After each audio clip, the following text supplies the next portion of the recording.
2027 Digital Now Center. This is Beyond the Forecast with your most accurate local meteorologists. Well, we say good morning, everybody. It is Tuesday. It's an icy Tuesday morning. We thank you so much for joining us. If you're tuning in, we appreciate that as we update you on the ice situation. And we've seen a lot of traffic issues this morning, especially on the Route 30 bridge there between Lancaster and York.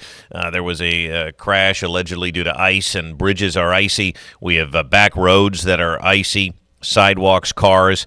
That being said, on main roads, traffic is moving just fine. So this is not something that I would call an ice storm. It is a nuisance, however, and it is creating a glaze. We're seeing traffic moving here along Hershey Park Drive just fine, for example. And, people do tend to freak out a bit over ice, and rightfully so. But if you're driving slow and you're driving on main roads, everything is fine. But we can see there is low visibility. The drizzle is still falling in spots. And main roads, due to friction, due to treatment, due to road surfaces perhaps being a little bit warmer than air temperatures, things are mostly fine. Lancaster's another example of this. As you can see, the roads are wet. Traffic is moving fine. Nobody's slip-sliding all over the place. It's not a skating rink out there. But having said that, bridges are icy. Neighborhood streets are icy. Sidewalks. If your kids walk to school, the delays certainly seem to be warranted out this morning. Let's move on to the radar here. Didn't mean to show you a black screen there, a blank screen. But this is what we have. Light drizzle, light freezing rain is occurring across much of the region. Now, just to our south, it is a little bit warmer. So when we talk about the valley and this cold air damming scenario, this is exactly what we talk about here. Look at this, right? We've got the Poconos. We've got the Lehigh Valley. We've got the Susquehanna Valley. We've got the Ridge and Valley region that are still dealing with below freezing temperatures. Not everywhere. We're starting to see a warm up, but Pittsburgh, warm enough for rain. Philly at this point, warm enough for rain. It's these in-between spots in the valleys, right where we live, right where our viewing area is, that often give us problems. And we see that now, especially with these temperatures. So the good news is we are starting to warm things up. So now, instead of being this whole deep valley type of situation like we saw this morning, now we're starting to see the cold air retreat just a little bit to more like this, right? And I should have included Allentown in that contour. But Mifflintown, Gettysburg, Chambersburg, all now above freezing. The rest of us are going to get there as the warmer air pushes in. Now, it may take a few more hours in spots, but we are warming, and we are going to get there. So fear not. I think 2-hour delays, for the most part, were fine. I think a lot of us are going to get there. Most of the official sites are in the low 30s yet. So, again, we are getting there, and it's a slow process. So just keep that in mind as we go throughout the morning. You'll be fine. Take it slow. Give yourself some extra time, and we will go from there. Notice we're about 6 degrees warmer than yesterday. So it was a cold start on Monday. Yesterday only hit 31 degrees. We'll show you that in a bit. Here's the airport, by the way, and I just wanted to show you the tarmac is wet. They're probably dealing with icing on planes, though, this morning, I would imagine, as we did start in the 20s at the airport, up to 30 now. So a slow process to get to freezing, but we will do so. And I think now that the sun is up, too, it will help, although it's going to be a slow process. By this evening, temperatures keep warming into the overnight. I expect us to be near 40 later today, but we only had 31 yesterday. We were at 23. It certainly was a below normal day. It seems like it's been a below normal winter, and March starting just the same way. The normal high right now is 47. Keep an eye on this, too, because we have an almost 2-inch deficit. And for those of you that wonder about our drought, and I'll take this time to say something here because I will show you, it is going to be a wet week.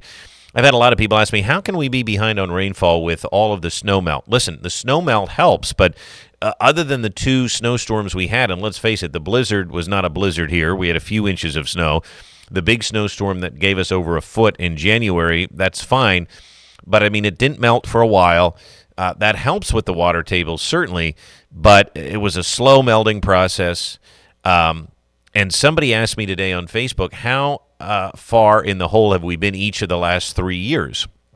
So I went back to look at 2023, 2024, 2025. If you count the deficit for 23, 24, 25, and you count the almost 2-inch deficit for this year so far, we have about a 14.5-inch deficit.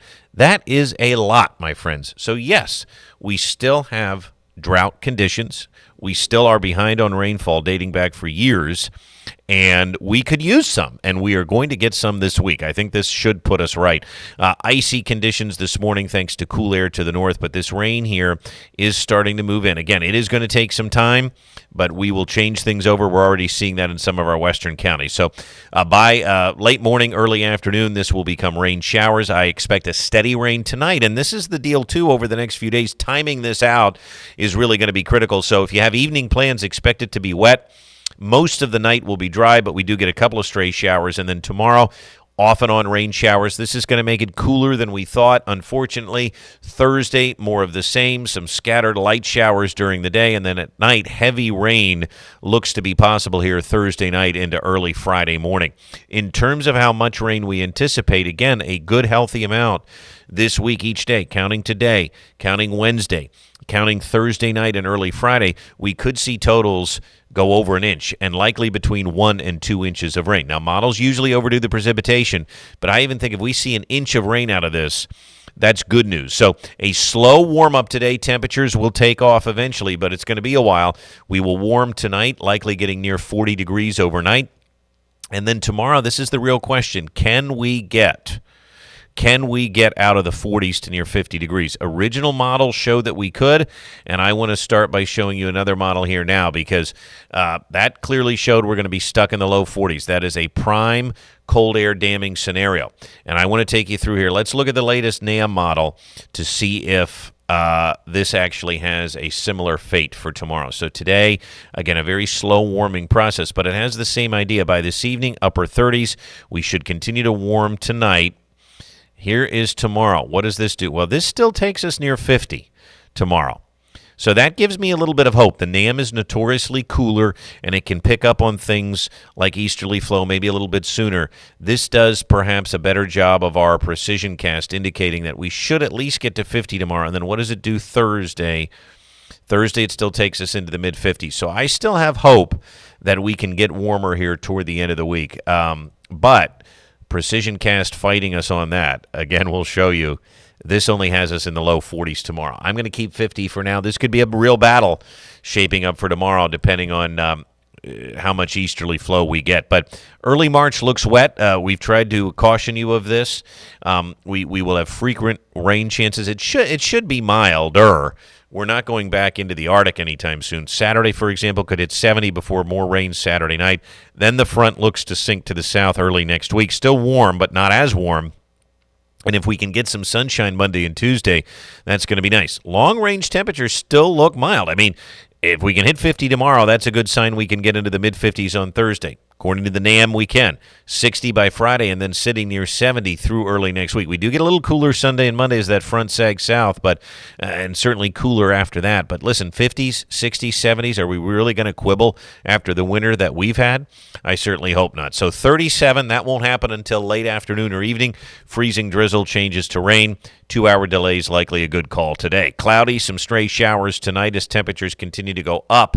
And then a few showers on Wednesday, some more showers Thursday, some rain Thursday night into Friday, and more rain perhaps Saturday night as we spring forward and we set our clocks ahead on Saturday to lose an hour. But next week, think of this.